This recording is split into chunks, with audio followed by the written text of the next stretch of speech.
నడిగిరికి vanakkam. Puri Jagannadh and Vijay Devarakonda మొదట్లో వీరి కాంబోలో ఓ cinema announcement వచ్చినప్పుడు ఈ ప్రాజెక్టుపై అందరిలోనూ ఒక ప్రత్యేకమైన క్యూరియాసిటీ ఏర్పడింది. ఎందుకంటే ఒకరు డాషింగ్ డైరెక్టర్, మరొకరు టాలీవుడ్ యంగ్ సెన్సేషన్. ఈ కాంబోనే చాలా క్రేజీగా అనిపించడంతో ఈ కాంబోలో వచ్చే ప్రాజెక్టు కూడా అంతకు మించి క్రేజీగా ఉంటుందనే అంచనాలు నెలకొన్నాయి. ఆ ఇద్దరు కలిసి ఖచ్చితంగా ఒక డిఫరెంట్ సినిమాటిక్ ఎక్స్పీరియన్స్ని ఇస్తారని అంతా అనుకున్నారు. అయితే పోస్టర్లు అండ్ ప్రోమోలు విడుదలైన తరువాత క్రమంగా ఈ సినిమాపై ఇంట్రెస్ట్ తగ్గుతూ వచ్చింది. ఈ సినిమా తేడా కొట్టేలా ఉందే అనే అనుమానాలు పెరుగుతూ వచ్చాయి. తీరా సినిమా రిలీజ్ అయ్యాక ఆ అనుమానాలే నిజమయ్యాయి. ఈ సినిమా జెండా ఎత్తేసింది.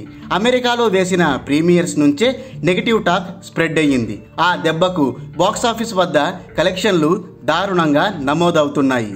రిలీజ్కి ముందు వచ్చేపడ్డ భారీ క్రేజ్ అండ్ ప్రీ బుకింగ్స్ పుణ్యమా అని తొలి రోజు ఈ సినిమా మంచి వసూళ్లనే రాబట్టింది. వరల్డ్ వైడ్గా 13,45,00,000 షేర్, 24,30,00,000 గ్రాస్ కలెక్ట్ చేసి టైర్ 2 హీరోల సినిమాల్లోనే బిగ్గెస్ట్ గ్రాసర్గా నిలిచింది. కానీ రెండో రోజుకి వచ్చేసరికి వసూళ్లు డ్రాస్టిక్గా పడిపోయాయి.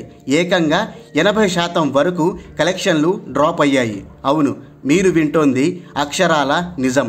రిపోర్ట్స్ ప్రకారం తొలి రోజు తెలుగు రాష్ట్రాల్లో 9,57,00,000 షేర్ కలెక్ట్ చేసిన ఈ సినిమా రెండో రోజు కేవలం 1,54,00,000 షేర్ మాత్రమే రాబట్టింది.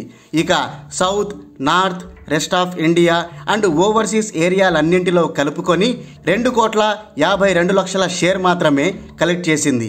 అంటే రెండో రోజు ప్రపంచవ్యాప్తంగా ఈ సినిమా కలెక్ట్ చేసింది కేవలం 4,06,00,000 షేర్ మాత్రమే.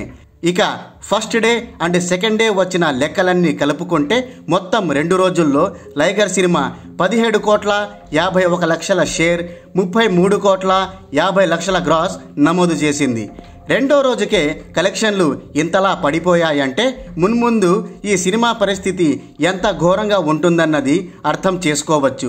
వీకెండ్ కాబట్టి ఆదివారం వరకు కలెక్షన్లు సోసోగా రావచ్చు. వర్కింగ్ డేస్లో అడుగు పెట్టాక టోటల్గా దుకాణం ఎత్తేయడం ఖాయం. రెండో రోజే ఆడియన్స్ లేక చాలా థియేటర్ల నుంచి ఈ సినిమాని ఎత్తేశారు. కొన్ని చోట్ల థియేటర్ రెంట్లు కూడా రాలేదని తేలింది. ఈ పరిస్థితిని బట్టి చూస్తుంటే భారీ నష్టాలతో ఈ సినిమా అతిపెద్ద డిజాస్టర్ సినిమాల జాబితాలో టాప్ 5లో చేరేలా ఉంది. వరల్డ్ వైడ్గా ఈ సినిమా 89 కోట్ల ప్రీ రిలీజ్ బిజినెస్ చేసింది. 2 రోజుల్లో వచ్చిన షేర్ లెక్కలను అందులో నుంచి తీసేస్తే బ్రేక్ ఈవెన్ టార్గెట్ని అందుకోవడానికి ఈ సినిమా ఇంకా 72,50,00,000 షేర్ కలెక్ట్ చేయాల్సి ఉంటుంది. మరి అంత మొత్తాన్ని ఈ సినిమా కలెక్ట్ చేయగలుగుతుందా? ఛాన్సే లేదు. ఎందుకంటే రెండో రోజే ఈ సినిమా కలెక్షన్లు ఎంత డ్రాస్టిక్గా పడిపోయాయో ఇందాకే చెప్పుకున్నాం. ఆ లెక్కన పెట్టిన పెట్టుబడిలో సగం కాదు కదా, కనీసం 30% రికవర్ చేసే సత్తా ఈ లైగర్ సినిమాకు లేదని తేలిపోయింది.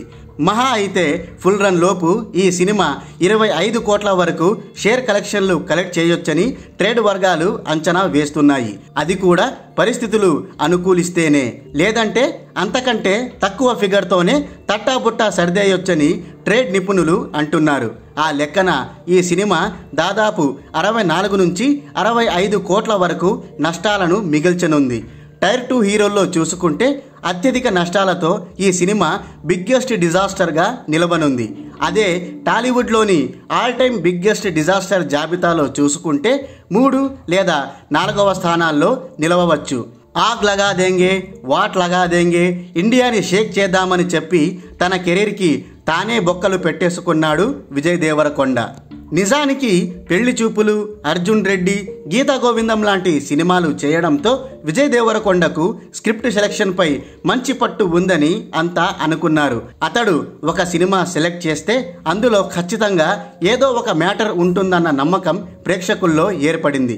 కానీ NOTA, world famous lover, dear comrade and ఇప్పుడు లైగర్ సినిమాల్ని బట్టి చూస్తే స్క్రిప్ట్ సెలెక్షన్పై విజయ్ దేవరకొండ బాగా ఫోకస్ పెట్టాలని అనిపిస్తుంది.